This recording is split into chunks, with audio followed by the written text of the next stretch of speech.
के महलों में।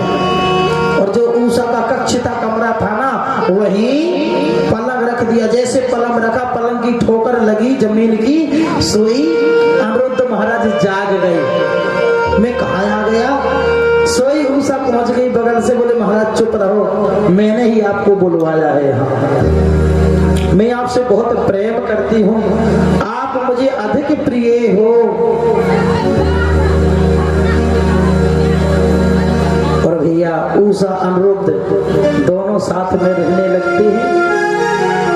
अच्छा, ऊषा के महलों से बाहर नहीं निकलते अनिरुद्ध महाराज, ये इस बात का किसी को पता नहीं है। बाणासुर को पता नहीं है, किसी मंत्रियों को, किसी को इस बात का पता नहीं है। इस बात का मात्र ऊषा को पता है और चित्रलेखा जानती है बस।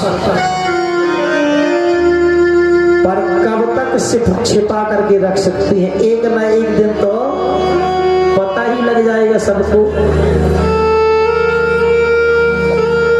ऊषा और अनिरुद्ध ना एक दिन चौसर का खेल खेल रहे थे दोनों। और भैया बाणासुर के मंत्री ने देख लिया ऊषा के साथ अनिरुद्ध को।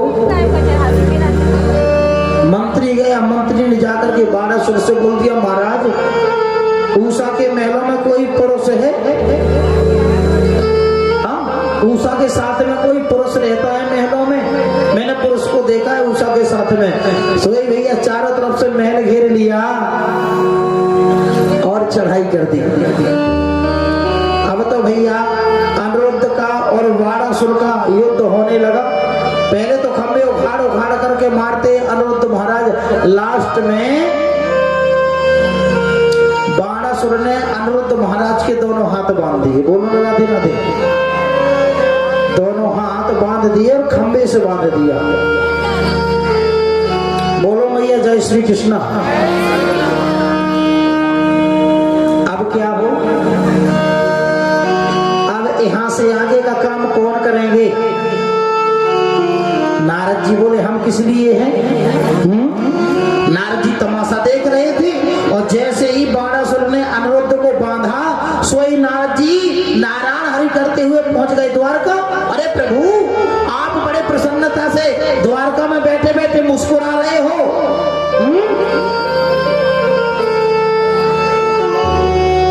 तुम्हारे पोते को बाणासुर ने बंदी बना लिया है, उनके प्राण संकट में, जाओ बचाओ उनको। और भैया यहाँ से भगवान श्री कृष्ण अपनी सेना सजा करके बाणासुर के पास पहुंच जाते युद्ध करने के लिए। अनिरुद्ध बंधे हुए हैं, बाणासुर खड़ा हुआ है, बाणासुर का मंत्री खड़ा हुआ है। बाणासुर का मंत्री कहने लगा, महाराज मैं इसे पहचानता हूं, ये कौन है? ये द्वारकाधीश भगवान श्री कृष्ण के पोते हैं। ये तुम्हारी पुत्री को भगाना चाहता था, ये तुम्हारी बेटी को भगाना चाहता था। महाराज सुनो, इनका तो ऐसे ही काम है। हाँ, ये सबको भगाते ही रहते हैं। अरे आज तुम्हारी बेटी को भगा करके ले जाते। इनके जो बाबा थे ना, बाबा कौन? अनिरुद्ध के बाबा कौन है? भगवान श्री कृष्ण। ये अनिरुद्ध है, इनके बाबा थे, उन्होंने भी भगा करके शादी की, वो भी भगा करके लाए। और जो इनके पिता है प्रद्युम्न, वो भी अपनी पत्नी को भगा करके लाए। और आज ये अनिरुद्ध भी तुम्हारी बेटी को भगाना चाहते थे। इनका तो एक काम ही है भगाना। भैया भगवान श्री कृष्ण युद्ध करते हैं। बाणासुर की कितनी भुजाएं हैं? 1000। भगवान श्री कृष्ण ने बाणासुर की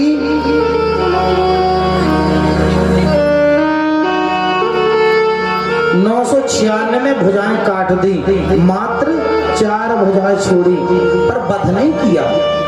बाणासुर को मारा नहीं भगवान श्री कृष्ण ने। अच्छा, भगवान श्री कृष्ण ने बाणासुर को क्यों नहीं मारा? क्या वजह थी? वजह थी कि जो प्रहलाद थे ना, प्रहलाद को भगवान ने वरदान दिया था कि आज से तुम्हारे वंश में जो भी पैदा होगा ना, जो भी आज से तुम्हारे वंश में पैदा होगा, मैं उसका अपने हाथों से कभी वध नहीं करूंगा। और जो प्रहलाद के ही वंश में पैदा हुए हैं बाणासुर, भगवान श्री कृष्ण ने बाणासुर को जीवित छोड़ दिया और अनिरुद्ध महाराज को और उषा को लिया और अपने द्वार का चले गए। बोल गोविंद भगवान की जय, बुलवा के बिहारी लाल की जय। यहां से आगे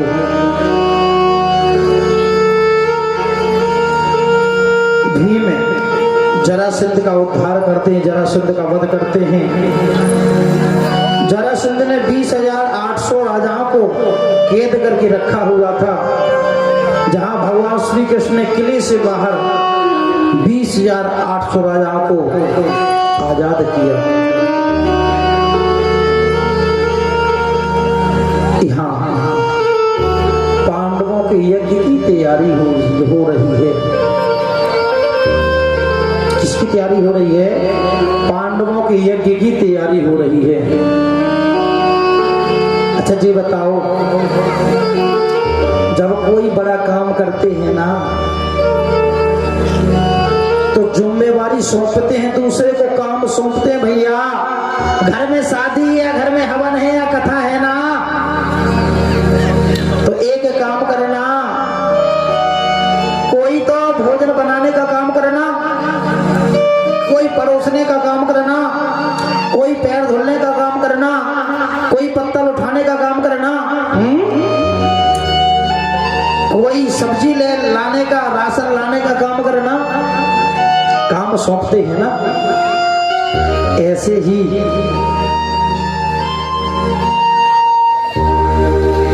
पांडवों का यज्ञ की तैयारी हो रही है, काम सौंपे गए। किसी ने भोजन बनाने का काम सौंप लिया, किसी ने भोजन परोसने का काम लिया, किसी ने रक्षा करने का काम लिया, किसी ने राशन लाने का काम किया, किसी ने पत्तल उठाने का काम किया, किसी ने जल धोने का काम किया। सारे काम तो लिए, पर भगवान श्री कृष्ण ने कौन सा काम लिया? भगवान श्री कृष्ण ने काम लिया कि यज्ञ होगा, यज्ञ में जितने लोग भोजन करेंगे ना, सभी की जूठी पत्तल हम उठाएंगे। हाँ बोलो मैया राधे राधे। सभी की जूठी पत्तल हम उठाएंगे और सभी के चरणों को धुलेंगे अपने हाथों से। और भैया जो भी आते हैं भगवान श्री कृष्ण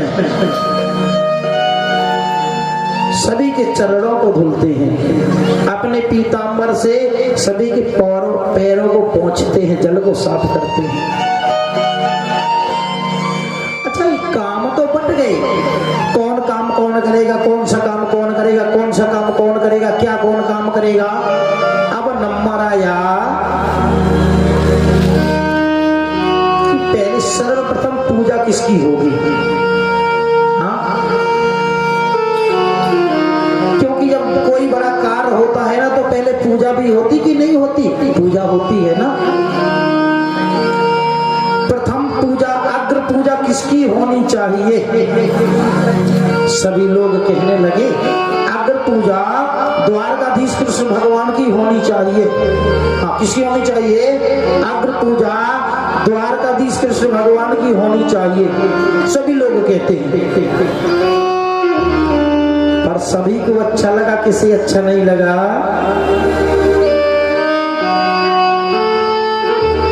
शिशुपाल को। और शिशुपाल आकर के गालियां देने लगा।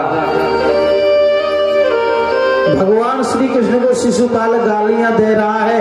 भगवान श्री कृष्ण जमीन में लकीर खींचते जाते हैं। शिशुपाल गालियां पे गालियां दे रहा है, गालियां पे गालियां दे रहा है, गालियां पे गालियां देते जा रहा है। भगवान श्री कृष्ण जमीन में लकीर खींचते जा रहे हैं। जैसे 100 गाली पूर्ण हुई सोई द्वारकाधीश कृष्ण भगवान के लगे शिशुपाल से, बस अभी तक मैंने तुझे 100 गाली तक माफ किया है, 100 से अधिक गाली मत देना, क्योंकि 100 गाली तक माफ करने का तेरे माँ का कर्जा था मेरे ऊपर, इसलिए मैंने तुझे क्षमा किया, माफ किया है। अब 100 से अधिक गाली देगा ना, मैं तुझे क्षमा नहीं करूंगा और तेरा वध कर दूंगा, तुझे मार दूंगा। भैया वो काय को मारने वाला? शिशुपाल और गालियां पे गालियां देने लगा, तू मुझे क्या मारेगा, तू तो ग्वाला है, तू तो चोर है, तू तो ग्वाला है। सोई भगवान श्री कृष्ण ने अपना चक्र छोड़ा और शिशुपाल का वध कर दिया। अच्छा, यहाँ राजा परीक्षित कहते हैं श्री सुखदेव जी महाराज से, राजन गुरु जी बताओ भगवान श्री कृष्ण ने शिशुपाल को 100 गालियां तक क्यों माफ किया? अरे 2-4 गाली देता शिशुपाल, भगवान तब मार देते। 10-20 गाली देता भगवान श्री कृष्ण उस समय मार देते। जरूरी थोड़ी था कोई कि 100 गाली के बाद ही मारते। 100 गाली तक माफ क्यों किया? आदरणीय श्री सुखदेव जी महाराज कहते हैं, सुनो, जब शिशुपाल का जन्म हुआ था ना, जब शिशुपाल का जन्म हुआ था तो शिशुपाल के 4 भुजाएं 3 नेत्र थे। क्या था? शिशुपाल के 4 भुजाएं 3 नेत्र थे। ब्राह्मणों ने ब्राह्मणों को बुलाया, शिशुपाल की माँ ने, देखो हमारा कैसे बालक पैदा हुआ है, 4 भुजाएं और 3 नेत्र हैं, ना जाने कोई अशुभ तो नहीं है, कैसा क्या है, देखो हमारे बालक को देख करके बताओ पत्र। सभी ब्राह्मण कहने लगे, सुनो बालक तो ठीक है, ताकतवर होगा, बलवान होगा, पर एक कमी है। वो कौन सी? ब्राह्मण कहने लगे, जिसके हाथ लगाने से तुम्हारे बालक की 2 भुजाएं और 1 नेत्र गायब हो जाएगा, उसी के हाथों से मारा जाएगा तुम्हारा बेटा। लो, शिशुपाल की माँ को एक चिंता सताने लगी। हाँ, अब तो जो भी आता है ना, सभी के गोद में शिशुपाल की माँ अपने पुत्र शिशुपाल को देती है। तुम भी हाथ लगाओ, तुम भी हाथ लगाओ, जो भी आता है उसी के गोद में देती है, तुम भी हाथ लगाओ, क्योंकि पता तो लगे कि किसके हाथ लगाने से हमारे पुत्र की 2 भुजाएं 1 नेत्र गायब होता है, और जिसके हाथ लगाने से ना 2 भुजाएं 1 नेत्र गायब हो जाएगा, उसी के हाथों से मेरी बेटा की मृत्यु होगी। यहाँ कृष्ण बलराम भी पहुंचे। ये जो कृष्ण बलराम है ना, शिशुपाल की माँ कृष्ण भगवान की बुआ है। कौन है? बुआ जी है। बोलो राधे राधे।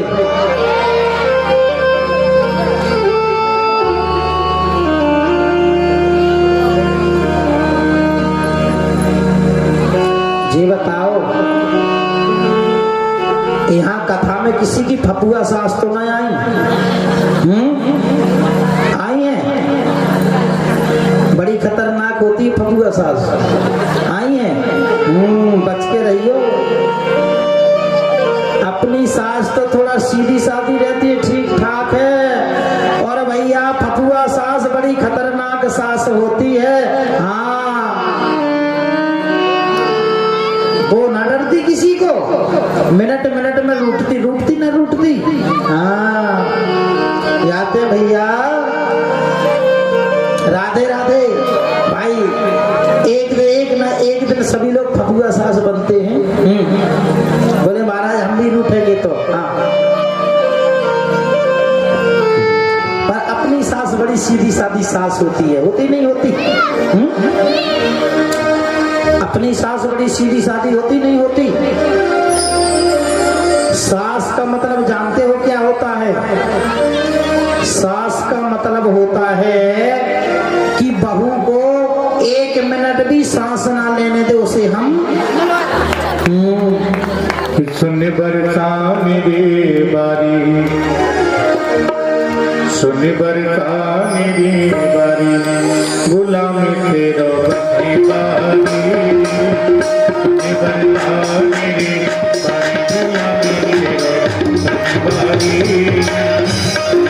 सुन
बरसा मेरी बारी, गुलाम तेरा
राधे श्याम।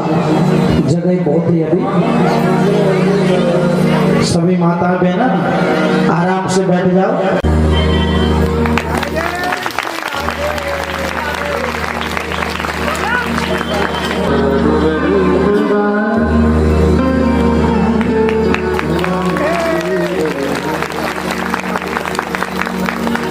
हमारे पंडित जी है ना राधे श्याम, इनकी नाम की एक बार और तालियां बजा दो।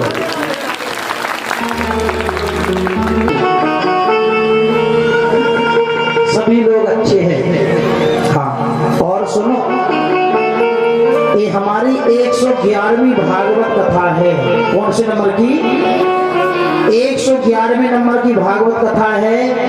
हमको जितने लोग मिले हैं ना, आज तक सभी लोग अच्छे मिले। आज तक हमको कोई बुरा मिला ही नहीं। बोलो ना जय श्री कृष्णा।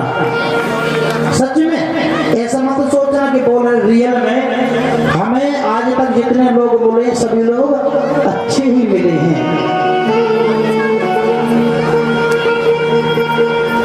आज कुछ समय के बाद में श्रीमद् भागवत कथा का पूर्ण विश्राम हो जाएगा।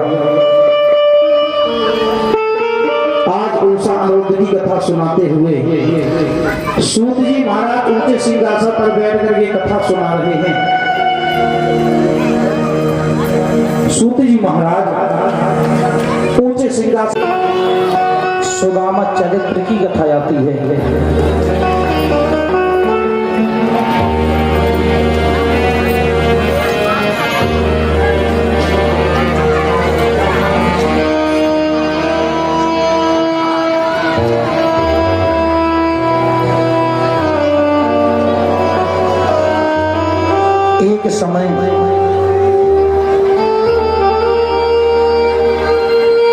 कृष्ण और बलराम रथ पर बैठ करके उज्जैन की ओर जा रहे हैं। अक्रूर जी रथ चला रहे हैं।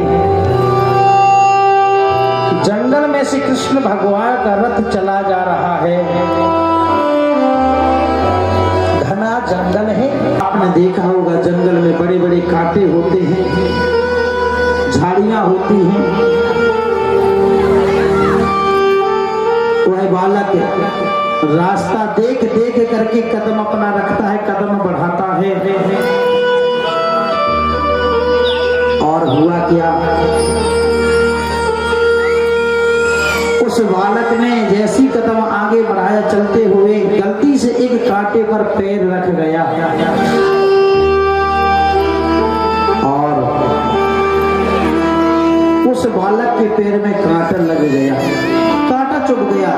कांटा लंबा था, बड़ा कांटा था, मोटा था। उस बालक के पैर में नीचे से कांटा चुभा और पार निकल गया। उस बालक के पैर में दर्द होने लगा। उस बालक के पैर में कष्ट होने लगा। उस बालक के पैर में पीड़ा होने लगी। अपने हाथों से वह बालक अपना पैर का कांटा निकाल रहा है, पर निकाल नहीं पाया। चारों तरफ देख रहा है, जंगल ही जंगल दिखाई दे रहा, पेड़ ही पेड़, वृक्ष ही वृक्ष दिखाई दे रहे हैं। दूर दूर तक कोई गांव नहीं है। वह बालक चारों तरफ देख रहा है, दूर दूर तक कोई गांव दिखाई नहीं दी। उस बालक के पैर में कांटा लगा हुआ है।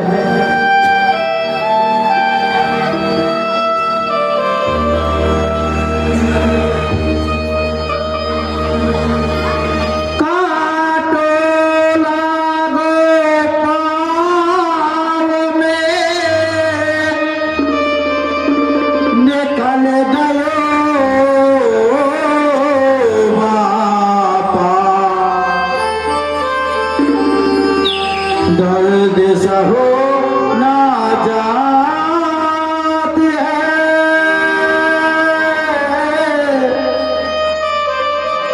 वाकोले उनका। उस बालक के पैर में कांटा लगा हुआ है। बड़ा दर्द हो रहा है, बहुत कष्ट हो रहा है, बहुत पीड़ा हो रही है। जब कोई मदद करने के लिए नहीं आया, चारों तरफ देख रहा है, आवाज लगा रहा है। जिसका कोई नहीं होता उसका भगवान होता है। आज उस बालक ने भगवान को याद किया, गोविंद को याद किया और भगवान को पुकारता है।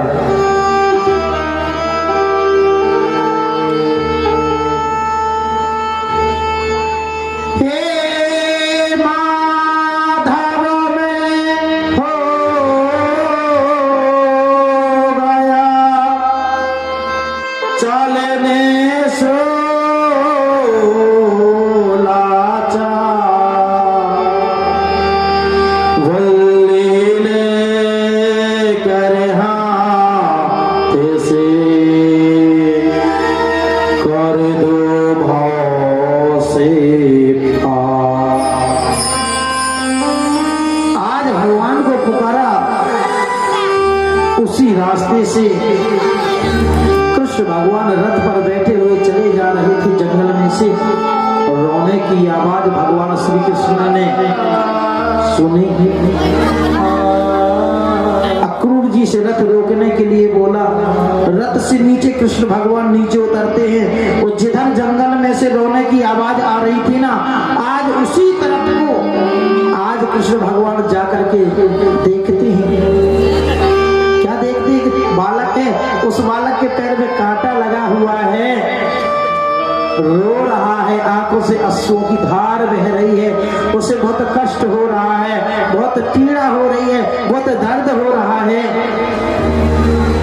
भगवान श्री कृष्ण भाग करके गए, उस बालक के पैर का कांटा खींच रहे हाथों से, पर हाथों से कांटा खींच नहीं पाए। तो भगवान श्री कृष्ण ने उस बालक के पैर का कांटा अपना मुख लगाया और अपना मुख लगा करके अपने दांतों से उस बालक के पैर का कांटा खींचते हैं। काटो हरि ने जब ही निकालो,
जैसे ही उस बालक के पैर का कांटा निकाला ना, तुम्हारे पैर का दर्द कुछ हल्का हुआ।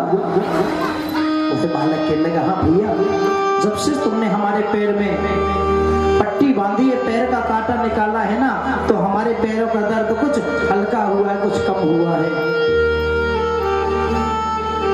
अच्छा भैया जी बताओ, आप अकेले इस जंगल से कहाँ जा रहे हो? कृष्ण पूछते हैं, आप इस जंगल से अकेले कहाँ जा रहे हो? दूर दूर तक कोई गांव नहीं है, पैर में तुम्हारे खड़ाऊ नहीं है, तुम्हारा नाम क्या है? वह बालक कहने लगा, मेरा नाम सुदामा है, मैं सांदीपन मुनि के आश्रम पर विद्या अध्ययन करने के लिए जा रहा हूँ, उज्जैन। अच्छा, कृष्ण कहने लगे, भैया तो मैं भी तो उसी आश्रम पर विद्या अध्ययन करने के लिए जा रहा हूँ। तो हम साथ में एक ही क्लास में पढ़ेंगे, एक ही आश्रम में रहेंगे, एक ही गुरु के दोनों शिष्य हैं, तो हम दोनों तो ना मित्र हुए, और आओ यहीं से दोनों मित्रता प्रारंभ करते हैं। और कृष्ण ने सुदामा के हाथ में हाथ दिया और यहीं से प्रथम मुलाकात, तो यहीं से कृष्ण और सुदामा की मित्रता प्रारंभ होती है। कृष्ण भगवान ने सुदामा जी के कंधे पर अपना एक हाथ रखा, सुदामा जी ने एक हाथ कृष्ण भगवान के कंधे पर रखा और धीरे धीरे धीरे धीरे रथ के पास तक ले गए, रथ पर बिठाया, उज्जैन पहुंचे।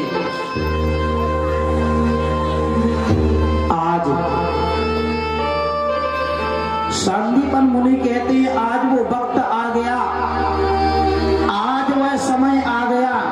एक समय मेरे गुरुजी ने कहा था, बेटा इस आश्रम को छोड़ करके तुम कहीं मत जाना, एक ना एक दिन का तीनों लोगों का नाथ इसी आश्रम पर तुम्हारे विद्या अध्ययन करने के लिए आएगा। आज वह समय आ गया, आज तीनों लोगों का नाथ इस आश्रम पर विद्या अध्ययन करने के लिए आया है। आज मैं सूर्य नारायण महाराज को साक्षी मान करके कृष्ण और बलराम तुम दोनों को अपना शिष्य स्वीकार करता हूं। और यहीं से विद्या अध्ययन करना प्रारंभ कर देते हैं कृष्ण सुदामा। पढ़ रहे हैं, एक दिन क्लास में सुदामा जी को खड़ा किया गुरुजी ने, सुदामा जी खड़े हो जाओ, पाठ सुनाओ। सुदामा जी ने पाठ याद ही नहीं किया था।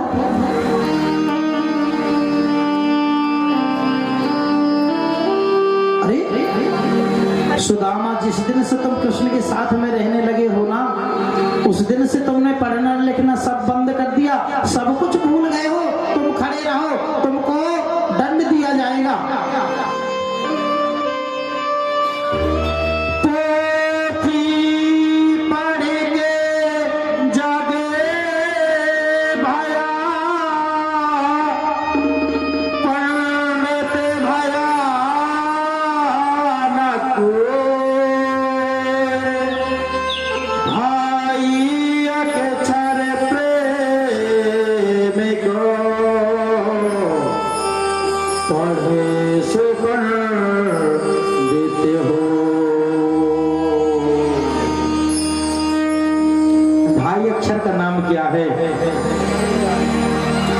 ढाई अक्षर का नाम सत्य है।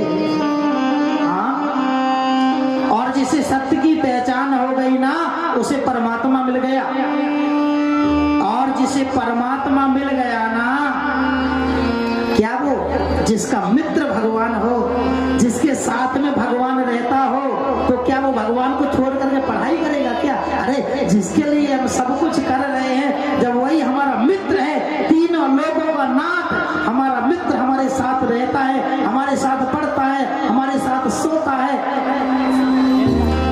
अब हमको पढ़ लिख करके क्या करना है? जिसे सत्य की पहचान हो गई, उसे परमात्मा मिल गया। और जिसे परमात्मा मिल गया, उसे पढ़ने लिखने की क्या जरूरत है?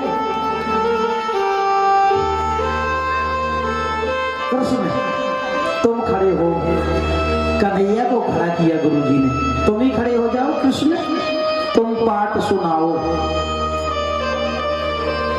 कृष्ण तो आश्चर्य में पड़ गए। कृष्ण भगवान को पाठ याद है, पाठ याद किया है कृष्ण ने, पर मन में विचार करते हैं कन्हैया, अरे मेरे मित्र को ना जाने गुरुजी कौन सी सजा देंगे,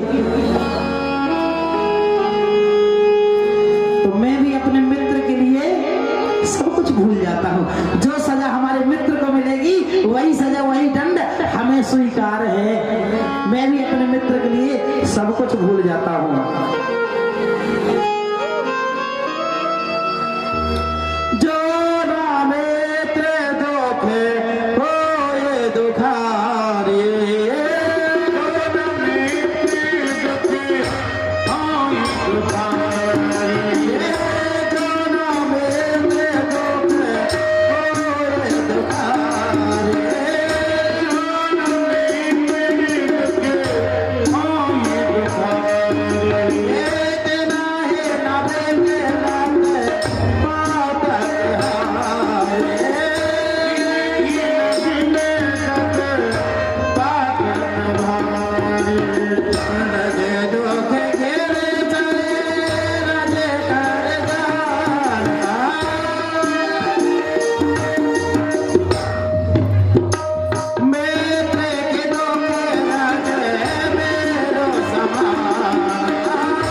भगवान सब कुछ भूल गए।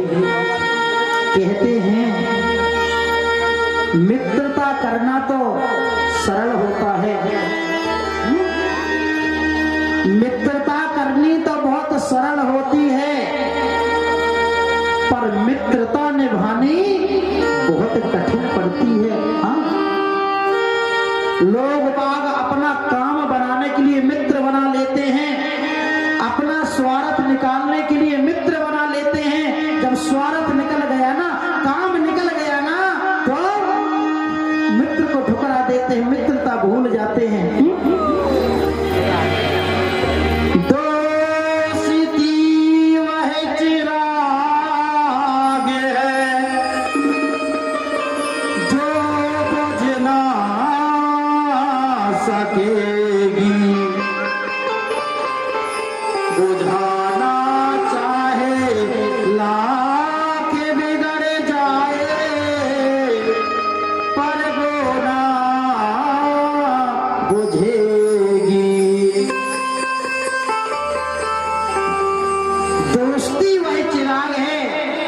बुझ ना सकेगी, और जमाना चाहे लाख बिगड़ जाए पर वो ना बुझेगी। आज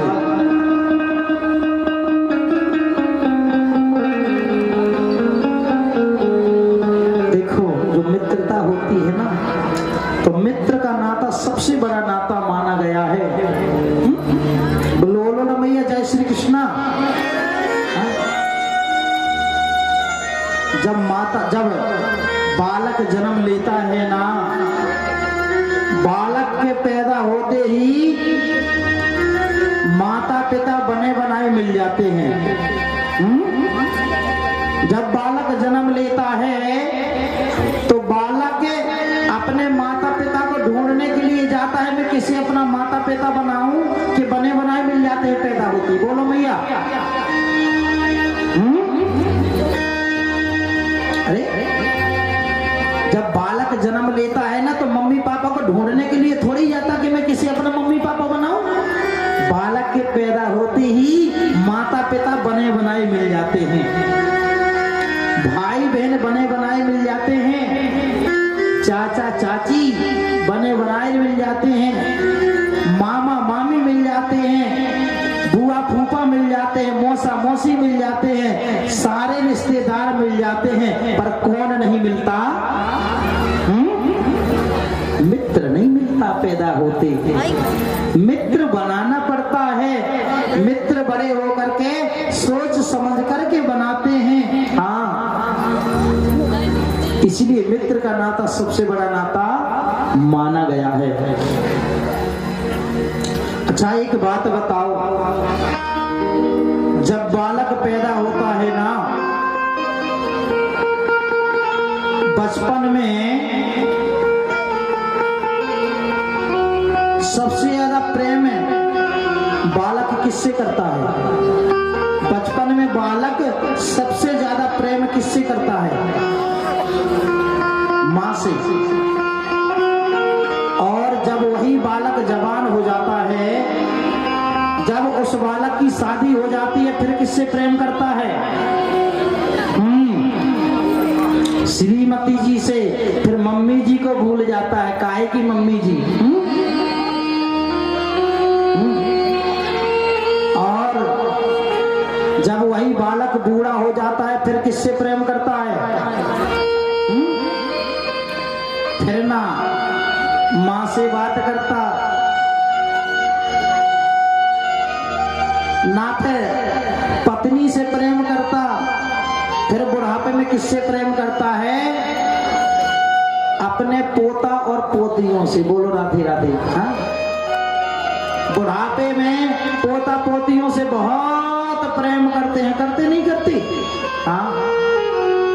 अच्छा जी बताओ, जब बालक छोटा होता है तो उसे कौन सी रिश्तेदारी प्रिय लगती है? जब बालक छोटा होता है ना, तो उसे कौन सी रिश्तेदारी प्रिय लगती है? ननिहाल। ननिहाल से बचपन में बालक बहुत प्रेम करता है। जब हमारे स्कूल की छुट्टियां हो जाएंगी ना, तो हमें नानी के घर जाएंगे। किसके घर जाएंगे? नानी के घर जाएंगे। ननिहाल से बहुत प्रेम करता है। हाँ? और जब वह बालक बड़ा हो जाता है, उस बालक की शादी हो जाती है, फिर उस बालक को कौन सी रिश्तेदारी प्रिय लगती है? ससुराल सुख की सार है। फिर ससुराल से बहुत प्रेम करता है ना? और जब वह बालक बूढ़ा हो जाता है, फिर कौन सी रिश्तेदारी उसे प्रिय लगती है? फिर ना ससुराल से प्रेम करता, ना फिर ननिहाल से प्रेम करता, फिर उसे अपना घर ही अच्छा लगता है। बुढ़ापे के हाथ पैर हैं, ऐसा नहीं कहीं आते जाते समय रास्ते में कहीं गिर ना जाए, कहीं हाथ पैर और ना बुढ़ापे में राधे राधे जाते हैं, अपना घर ही ठीक है।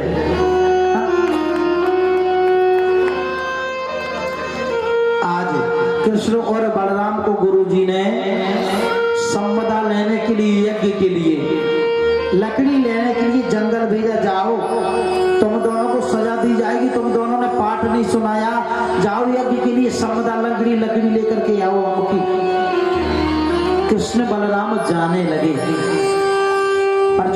माताएं बहनें होती हैं ना, माताओं बहनों का हृदय बहुत मुलायम होता है। माताओं बहनों का हृदय बहुत कोमल होता है। माताओं बहनों के हृदय में बहुत दया दृष्टि होती है। जैसी कृष्ण सुदामा जाने लगे, गुरु माता ने बुलाया, बेटा इधर आओ, ये कुछ चने हैं, एक पोटली में बांध करके चना दिए, जाओ।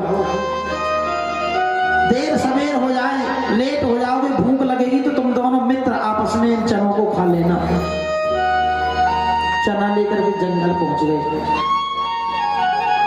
कृष्ण भगवान पेड़ के ऊपर चढ़े हुए हैं, लकड़ी तोड़ तोड़ करके नीचे डालते जाते। सुदामा जी उठा उठा करके एक जगह इकट्ठा करते जाते हैं, एकत्रित करते जाते, रखते जाते हैं। ठंडी ठंडी भीगी भीगी हवा चलने लगी, बूंदे पड़ने लगी, ठंडे लगने लगी। सुदामा जी को भूख लगी। बोलो ना राधे राधे। सुदामा जी को भूख लगी, सुदामा जी से रहा नहीं गया। सुदामा जी ने चने खा लिए। क्या खा लिए? चने खा लिए। पर अपने बटके चने खाए हैं, कृष्ण के बटके चने नहीं खाए। अपने हिस्से के चने खाए, पर पेट नहीं भरा। हाँ, जैसे आपके पास 5 रुपए हो ना, आपके पास 5 रुपए हो और आप सुंदर हलवाई के दुकान में, होटल में जाकर के समोसा खाओ, 5 रुपए तुम्हारे पास में हैं, तुम बोलो भैया, सुंदर भैया, एक 5 रुपए का समोसा दे दो हमें। तुमने खा लिया 5 रुपए का समोसा। अब मन करता है कि 5 रुपए और होते ना तो दूसरा समोसा भी खा लेते। करता नहीं करता है? आज सुदामा जी ने अपने बटके चने खाए पर पेट नहीं भरा। तो आज कृष्ण के बटके भी चने खा लिए। क्या सोचते हैं सुदामा जी, ये तो बड़े घर का बेटा है, ये तो राजा का बेटा है, ये भुजे चने क्या खाएगा है?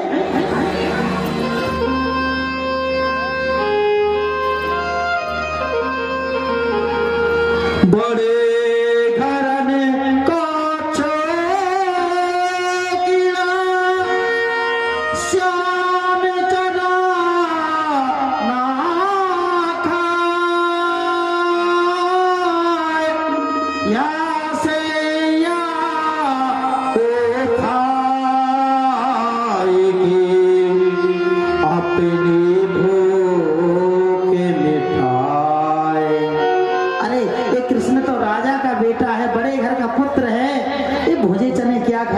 इसलिए इन चनों को मैं ही खा लेता हूं। और भैया कृष्ण के बटके भी चने सुदामा जी ने खा लिए। खा रहे हैं, कृष्ण पेड़ से नीचे आ रहे हैं उतरते हुए, सुदामा जी चने खा रहे हैं, कटर कटर की आवाज आ रही है। कृष्ण कहने लगे, भैया सुदामा भैया क्या खा रहे हो, एक कटर कटर की आवाज कैसे आ रही है? सुदामा जी कहने लगे, भैया ये ठंडी ठंडी हवा चल रही है ना, जैसे ठंड लग रही है, जैसे ठंड में ना दांती में दांती रगड़ रही है। सटक लिए अंदर। नीचे आए, सम्मदाएं बांधी। जब जाने के लिए तैयार हुए तो कृष्ण कहने लगे, रे भैया गुरु माता ने जो चने दिए थे ना, भूख लगाई है, निकालो वो चने, निकालो पोटली खोलो। दोनों भाई दोनों मित्र आपस में उन चनों को खाते हैं। सुदामा जी कहने लगे, भैया वो तो मैं चने खा गया,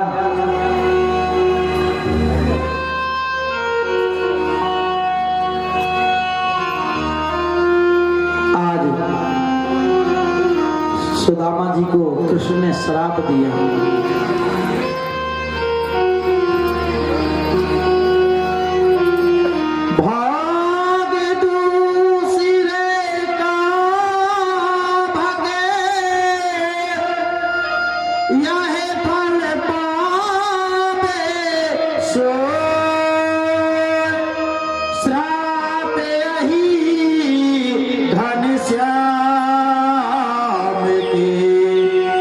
घोर दरे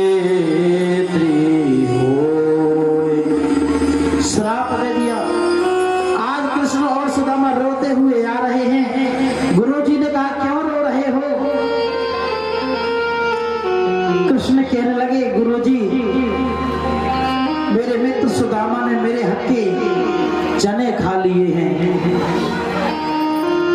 गुरुजी को बहुत गुस्सा आया। गुरुजी कहने लगे, अरे तुम शांति बनमुनि के आश्रम होकर के इतने गिर गए हो कि आज तुमने दूसरे का हक खा लिया। और गुरुजी ने भी श्राप दिया,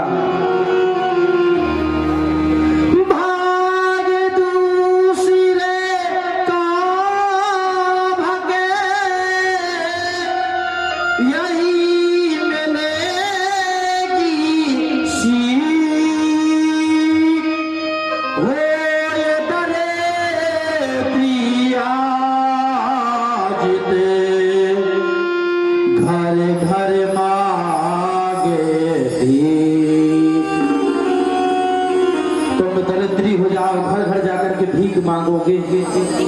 आज सुदामा जी को बहुत कष्ट हुआ, बहुत दुख हुआ। कुछ दिन के बाद में कृष्ण और सुदामा विद्याध्ययन पूर्ण करते हैं। विद्याध्ययन पूर्ण करने के बाद में आज कृष्ण और सुदामा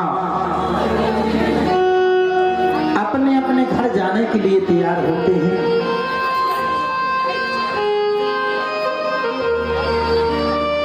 आज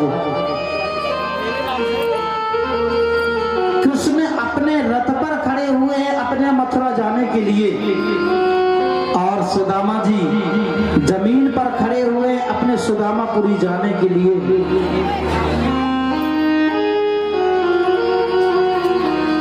आज कृष्ण और सुदामा एक दूसरे से जुदा हो रहे हैं। जो वर्षों साथ में रहे हैं आज एक दूसरे से अलग हो रहे हैं। सुदामा जी अपने सुदामापुरी जाने के लिए खड़े हुए हैं और कृष्ण अपने मथुरा जाने के लिए रथ पर खड़े हुए हैं। दूर दूर खड़े हुए हैं दोनों मित्र और एक दूसरे को देख रहे हैं। सुदामा कृष्ण को देख रहे हैं और कृष्ण सुदामा को देख रहे हैं। एक दूसरे को दोनों मित्र देख रहे हैं पर एक दूसरे से बात नहीं कर रहे हैं। कृष्ण मन में विचार करते हैं कि सुदामा है ना, ये तो गरीब है, गरीब घर का पुत्र है। सबसे पहले सुदामा हमसे बोलेगा जब हम उससे बात करेंगे।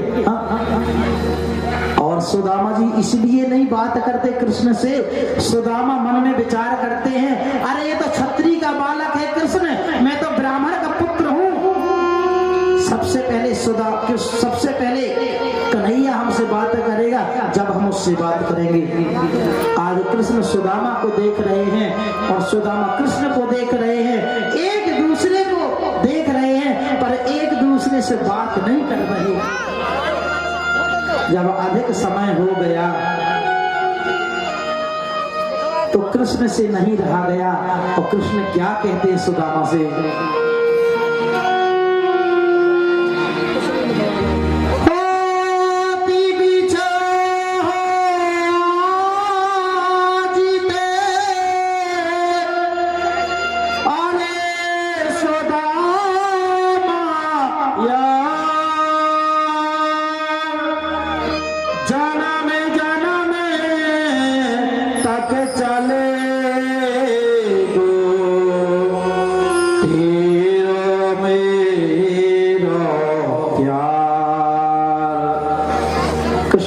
सुदामा भैया आज हम तुम एक दूसरे से जुदा हो रहे, अलग हो रहे हैं, पर जब भी ना संसार के लोग जब मित्रता की बात चलाएंगे, मित्रता की बात छेड़ेंगे ना, तो हमारा और तुम्हारा नाम सबसे पहले लिया जाएगा।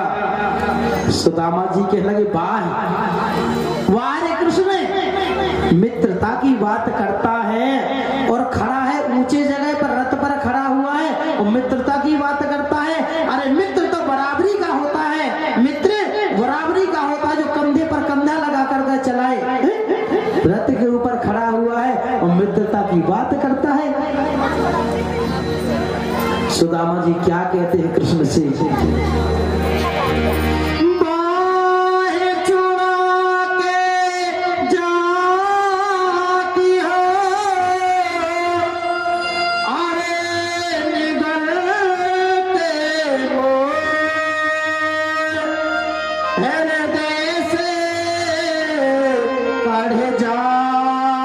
जाओगे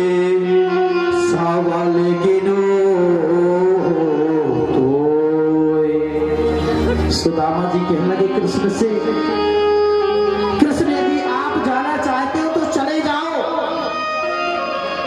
मैं तुमको नहीं रोकूंगा, मैं तुम्हें नहीं रोकूंगा, पर हाँ जो मैंने तुम्हें ना अपने हृदय में बिठा करके रखा है, अपने अंतःकरण में मैंने तुमको जो बिठा करके रखा है, एक बार मेरे हृदय से निकल करके दिखाओ, एक बार मेरे अंतःकरण से भाग करके दिखाओ, जब मैं मानूंगा कि तुम हमसे बड़े हो।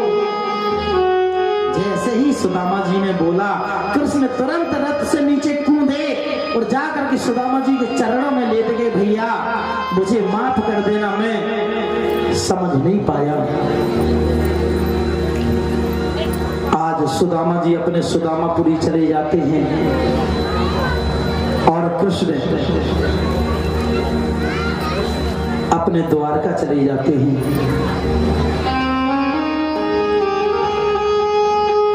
बोल गोविंद भगवान की जय, बोल भागवत भगवान की जय, जय जय श्री राधे श्याम। Thank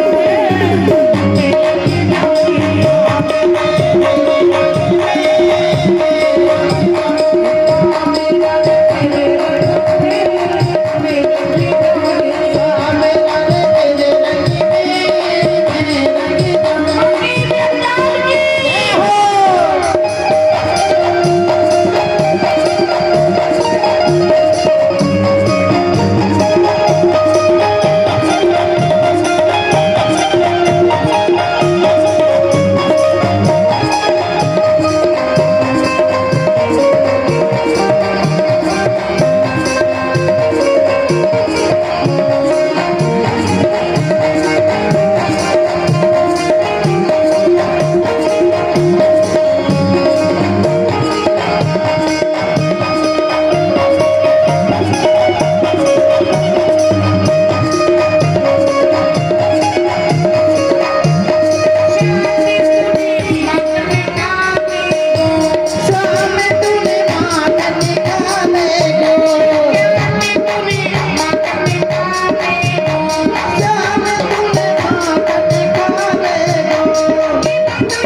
श्री कृष्ण भगवान ने अपने मित्र सुदामा को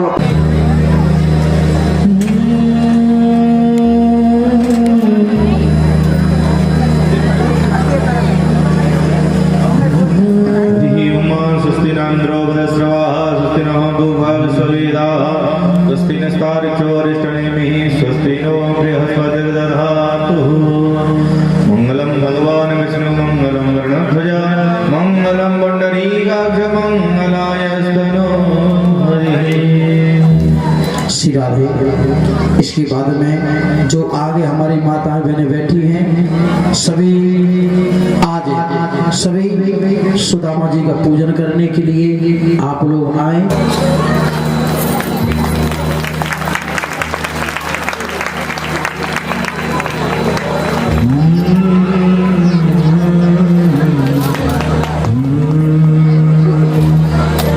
मनोज जी आएंगे, मनोज जी वृद्धारण्य भैया है, हमारे गोलू जी के चाचा जी हैं, आए हुए हैं गांव से ठाकुर जी की कथा में हाजिरी लगाई, कथा श्रवण करने के टाइम।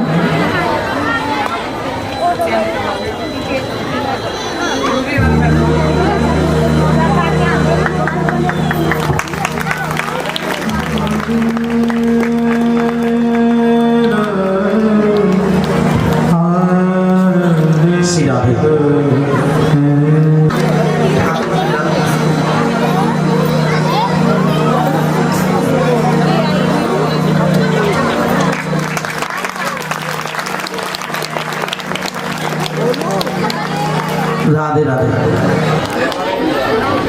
फिरोजाबाद से आए हुए हैं, राधे श्याम। और जिनको भैया चूड़ियों की जरूरत हो तो सस्ते रुपए में मिल जाएगी, बोलो राधे राधे। हाँ, उनके नाम की जोरदार तालियों से आप लोग स्वागत करेंगे। बोलो गोविंद भगवान की जय।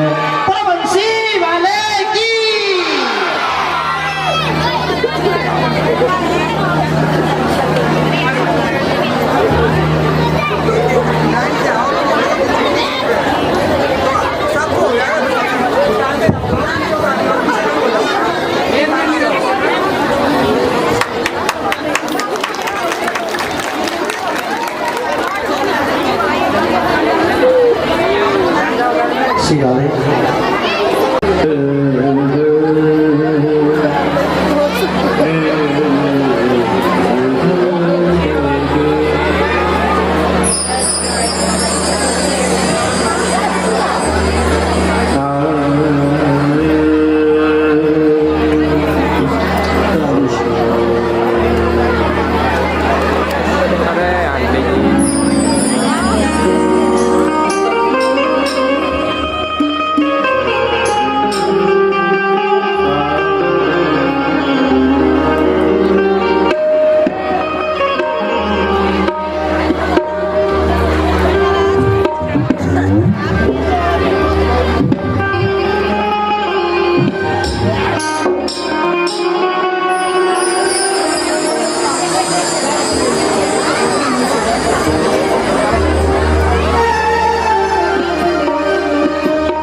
जगत सब छोड़ दिया, जगत सब छोड़ दिया, कवरिया मेरे पीछे कवरिया मेरे पीछे।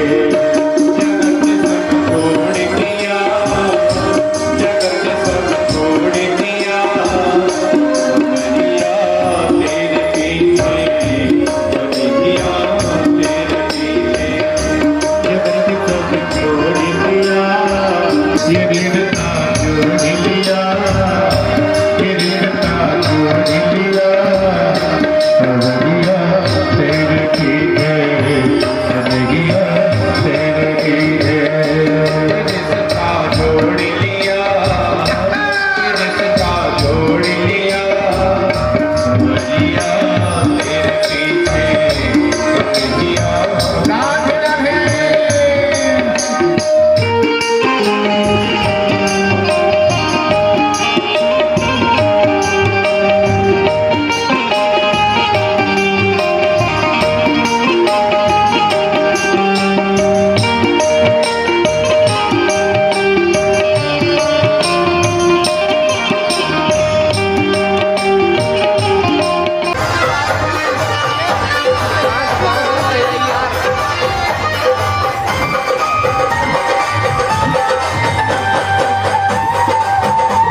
हो जाते भगवान गुजरिया रूसी रूसी डोले माखन को दे दे दान गुजरिया रूसी रूसी डोले रूसी रूसी डोले काऊ पे ना बोले रूसी रूसी डोले काऊ पे ना बोले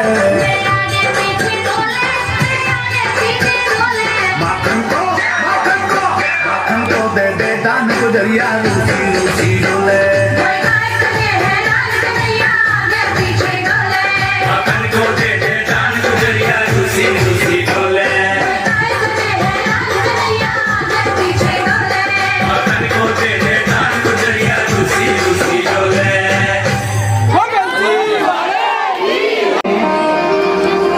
24 गुरु बनाए गए। देखो जिससे हमें ज्ञान मिले ना हमें उसे गुरु बनाना चाहिए। हाँ अपना मान अपमान नहीं मानना चाहिए कि कोई छोटा है कोई बड़ा है, छोटा बड़ा ऊंच नीच नहीं देखनी चाहिए। हमको जहाँ से ज्ञान मिले हम उससे ज्ञान लेना चाहिए। यहाँ से आगे यदुकुल के संगार की कथा सुनाते हुए, भगवान के सुदागमन की कथा सुनाते हुए आज 7वां दिन आया। आज सुखदेव भगवान कहने लगे राजा परीक्षित से, राजन तुमने आप हमसे हजारों प्रश्न किए हैं, आज हम आपसे एक प्रश्न करना चाहते हैं। सुखदेव राजा परीक्षित कहने लगे गुरुजी आप कहिए। सुखदेव महाराज कहने लगे राजन। राजा परीक्षित कहने लगे गुरुजी जब मेरा जन्म ही नहीं हुआ ना तो मेरी मृत्यु कहां से होगी। आत्मा तो अमर है, आत्मा तो कभी नहीं मरती। तक्षक नाग आए मुझे डसे, मुझे मरने का कोई भय नहीं। श्री सुखदेव जी महाराज समझ गए। हाँ सुखदेव जी महाराज का राजा परीक्षित व्यास पूजन करते हैं और यहाँ से श्री सुखदेव जी महाराज चले जाते हैं। राजा परीक्षित बैठ जाते समाधि में जहाँ तक्षक नाग आया। जन्मेजय जो राजा परीक्षित का पुत्र है ना उसने बहुत पहरा लगा दिया, क्योंकि आज 7वां दिन है। आज मेरे पिताजी को श्राप मिला हुआ है, आज मेरे पिताजी को तक्षक नाग डसेगा और तक्षक नाग के डसने से मेरी पिताजी की मृत्यु होनी है। इतना पहरा लगा दिया कि एक भी चींटी मेरे पिताजी के पास तक नहीं पहुंचनी चाहिए। और भैया एक टोकरी में पुष्प आए, पुष्प जैसे उठाया, सूक्ष्म रूप में तक्षक नाग छिप करके आया और विकराल रूप धारण करता है और राजा परीक्षित के नाक में डसता है और जाकर के इंद्र के सिंहासन में छिप गया। राजा परीक्षित की मृत्यु हो गई। जन्मेजय ने सर्पों का यज्ञ करना प्रारंभ कर दिया।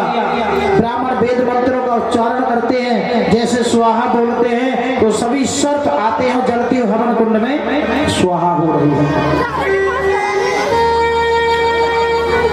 ब्राह्मणों से आज जन्मेजय कहने लगे देखो वो तक्षक नाग आया कि नहीं आया। मुख एक तरफ पूंछ ऐसे पकड़ ली, जहां जहां तक जन्मेजय की दृष्टि पड़ी वहां तक जहर से रहित हो गया। पहले सर्प के पूरे शरीर में जहर रहता था, कहाँ जहर बचा सिर्फ मुख में और पूंछ में। बोल गोविंद भगवान की जय, बोलो बाके बिहारी लाल की जय।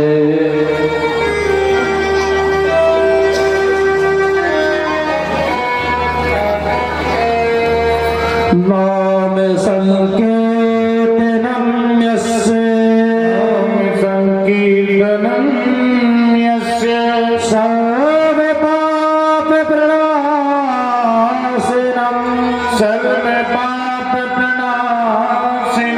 प्रणामो दुख सविनष्टम नमामि हरिः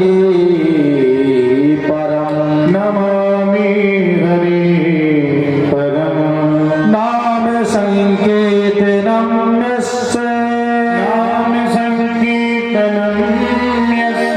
सर्व पाप प्रणाशिनम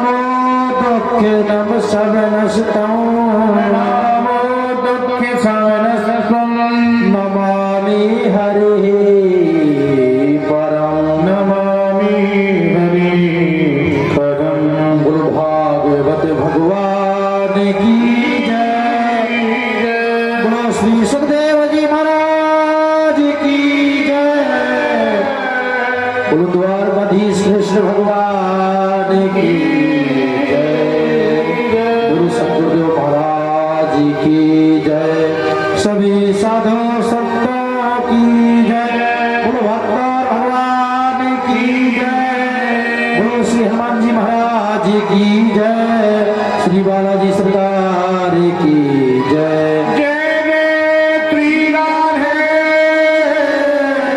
जय जय श्री राधे जय जय श्री राधे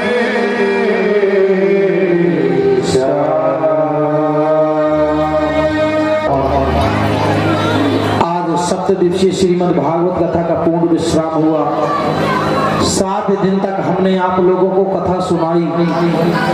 हमारे सभी ब्राह्मणों ने सुंदर सुंदर भजन गाए, सुंदर सुंदर संगीत का आप लोगों ने आनंद लिया। यदि कोई गलती हमसे हो गई हो, हमारे ब्राह्मणों से हो कोई गलती हो गई हो, कभी जाने अनजाने में गलत किसी को बोल दिया हो, हम आप सभी से क्षमा याचना मांगते हैं। जो हमारी मैयाएं हैं, जो माताएं हैं, अपना बालक समझ करके हम सभी को माफ करें। जो हमारी बहनें बैठी हुई हैं, अपना छोटा भाई समझ कर हम सभी ब्राह्मणों को माफ करें।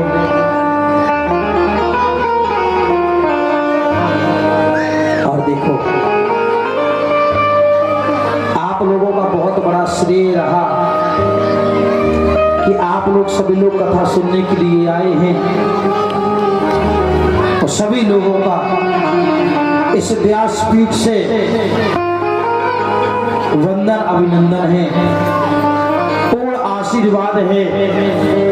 हम तो ठाकुर जी से यही प्रार्थना करते हैं कि भगवान आपका खूब भंडार भरा रहे, आपके घर में कभी धन की कमी ना पड़े, और ऐसी दान देते रहें, ऐसे भगवान की मंगल कथा सेवा करते रहें, और ऐसे धर्म के कार्य कराते रहें। और सबसे पहले हमारी कथा के मुख्य यजमान हमारे श्याम जी के माता पिताजी,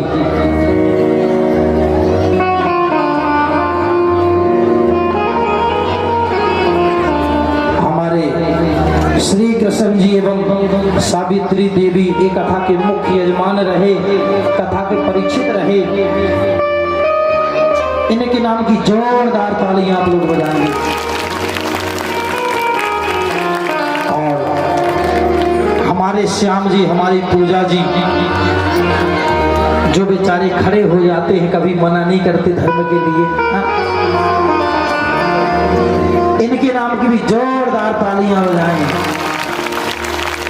और जो हमारी पूजा बहन जी की जो भी सहेली हैं, जिन्होंने साथ दिया है कलशों में नाम लिखने के लिए, जिनकी मित्र मंडली, उनके नाम की जोरदार तालियां बजाएंगे।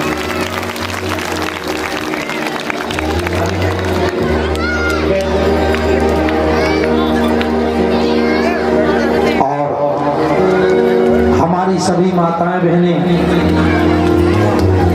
जिन माताओं ने कलश उठाए हैं, उनके नाम की जोड़। और जिन माताओं जिन्होंने कलश नहीं भी उठाए, आप लोगों ने 7 दिन तक भगवान की कथा सुनी है, खूब सेवा की है, उनके नाम की जोरदार तालियां बजाएं। और एक बार अपने अपने नाम की जोरदार तालियां बजाएं। बोलो गोविंद भगवान की, बोलो बंसी वाले की। और हमारे कैमरा वाले भाई साहब, हमारे जो पंडित जी वैन जो बजा रहे, ये भी दीपक है। बोलो राधे श्याम। 3 दीपक, पर दीपक तो हमेशा अंधेरे में रहता है, प्रकाश तो दूसरों को देता है ना। बोलो ना राधे राधे। इन्होंने भी 7 दिन तक आप लोगों की खूब फोटो खींची, खूब वीडियो बनाई। बोलो राधे राधे, है ना। इनके नाम की भी जोरदार तालियां बजाएं। और भैया आपकी ये भागवत कथा श्री बालाजी गार्डन की अमर हो गई, क्योंकि ये डे लाइव कथा हुई है। जैसे कि लाइव कथा करते हैं ना, कि जो यहाँ लाइव है कैमरे में दिखता है, वहाँ टेलीविजन पे दिखाई देता है, फोन में दिखाई देता है। पर यहाँ आज जो कथा हुई, आज की कथा कल लाइव हुई है, कल की कथा परसों लाइव हुई है। तो हमारा ये चैनल है, आप लोग यदि भागवत कथा अपने फोन में भी देखना चाहते हैं, यूट्यूब चैनल पे देखना चाहते हैं ना, चैनल का नाम है कृपा बंधु। कृपा बंधु चैनल का नाम है। आप लोग कृपा बंधु डालेंगे यूट्यूब चैनल पर और एक कथा आपकी आ जाएगी। आप लोग अपनी फोटो भी देख सकते हैं। राधे श्याम, बोलो जय श्री कृष्णा। और हमारी सामने वाली गली से कुछ माताएं बहनें हैं। हमारी कुसुम माता जी हैं सामने से, हमारी गुड्डी माता जी उत्तराखंड वाली, हमारी हिमाचल वाली माता जी, इनके नाम की जोरदार तालियां बजाएं। और हमारे पीछे से चौहानी माता जी हैं, उनके नाम की जोरदार तालियां बजाएं। और भैया पांडे जी के तो आप लोग सभी जानते होंगे। पांडे जी के घर में हम सभी ब्राह्मण रुके हैं और उन्होंने भी खूब सेवा की है, चाय नाश्ता की। उनके नाम की जोरदार तालियां बजाएं, हमारे पांडे जी के नाम की। और सुनो, और हमारे गार्डन वाले भाई साहब और हमारे राजू भाई साहब, इनके नाम की जोरदार तालियों से स्वागत करेंगे। और भैया देखो, कोई भी आपका कोई भी प्रोग्राम हो ना, जन्मदिन हो, शादी समारोह हो, शादी विवाह करनी हो, है ना, नामकरण करना हो, शादी की सगाई करनी हो, तो अपना श्री बालाजी गार्डन जिंदाबाद है। हाँ, ये तो बहुत अच्छे हैं। राधे राधे, है ना। और बढ़िया इनसे संपर्क करो और इसी गार्डन में बढ़िया आप लोग शादी किया करो, है ना। ये सस्ता गार्डन, बोलो राधे राधे। बहुत अच्छे हैं और आपके नगरी में नजदीक जगह है, बहुत प्यारी जगह है। और यहाँ तो ठाकुर जी का विवाह हुआ। बोले कौन से गार्डन में शादी होगी? बोले जिस गार्डन में, बालाजी गार्डन में ना श्रीमद् भागवत कथा हुई थी ना, वहीं आ जाना। बस इतना बोलना तो सभी लोग आ जाएंगे। बोलो राधे राधे। और हमें सूचना दोगे तो हम भी पहुंच जाएंगे। हाँ, बोलो राधे राधे। और देखो, हमारे दूर दूर से ब्राह्मण आए हुए हैं, हमारे वृंदावन से चल करके आए हमारे पंडित श्री नरेश कृष्ण शास्त्री जी, जो मीठे मीठे आपको भजन सुना रहे थे, उनके नाम की जोरदार तालियां बजाएंगे। और हमारे पंडित श्री छोटू आचार्य जी, जो हमारे मीठा मीठा तबला बजाते हैं, राधे राधे, है ना, इनके नाम की जोरदार तालियां बजाएंगे। और हमारे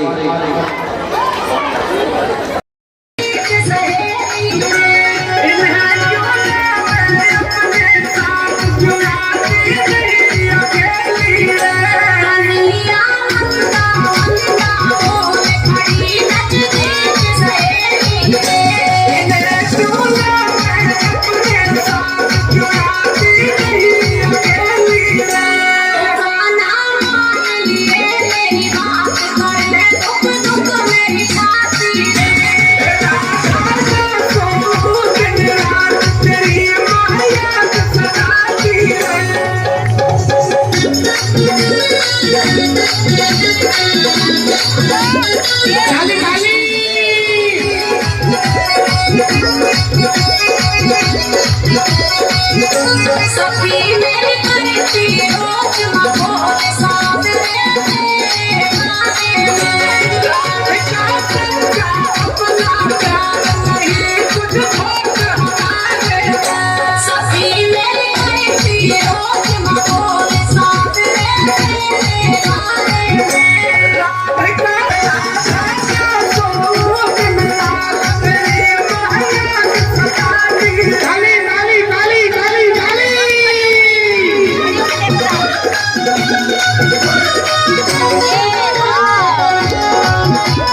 सोहना मुकुट विराजे सिर पर तुम्हारा मुकुट विराजे सिर पर सोहना मुकुट विराजे